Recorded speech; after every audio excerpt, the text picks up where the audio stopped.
Zbardhen detajet të reja lidhur me ngjarjen e rëndë në Verona, ku 3 karabinier humbën jetën. Mediat italiane raportojnë se 3 karabinierët, Marco Pifari, Valerio Dapra dhe Davide Bernardello, mbetën të vrarë, ndërsa 15 ushtar, oficer policie dhe zjarfikës u plagosën në një shpërthim që ndodhi në një shtëpi fshati në Casteldazano. Mësohet se policia ndërhyri për të kontrolluar banesën dhe më pas ndodhi një shpërthim që dyshohet se u shkaktua nga 3 personat që ndodheshin brenda saj. Në banesë ndodheshin 2 vëllezër dhe një motor, të cilët u arrestuan pas ngjarjes pasi akuzohen për vrasje me paramendim. Në shpërthimin i cili u dëgjua 5 kilometra larg, shtëpia dykatshe u shem duke zënë poshtë edhe personat që ishin pjesë e operacionit. Me sa duket ngjarja nuk është një rast sporadik pasi këta 3 persona kishin përdorur një skenar të ngjashëm vetëm një vit më parë për t'i shpëtuar dëbimit. Sipas Corriere della Sera, autoritetet po shqyrtojnë edhe mundësinë e akuzës për masakër. Skena e ngjarjes është përshkruar si apokaliptike, ndërsa tragjedia ka rikthyer vëmendjen te rreziqet që përballin çdo ditë forcat e rendit në kryerjen e detyrës.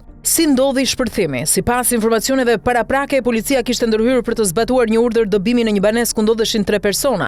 Gjatë hyrjes në ndërtesë ndodhi një shpërthim i fuqishëm që shembi tërësisht godinën dykatshe, duke zënë poshtë karabinierët dhe policët. U raportua se shtëpia ishte e mbushur me gaz dhe shpërthimi u shkaktua në momentin kur u hap dera kryesore. Pas ngjarjes 2 persona u ndaluan dhe u shpëtuan nga forcat e rendit. Vëllai i tretë, i cili ishte arratisur, u arrestua gjithashtu nga policia.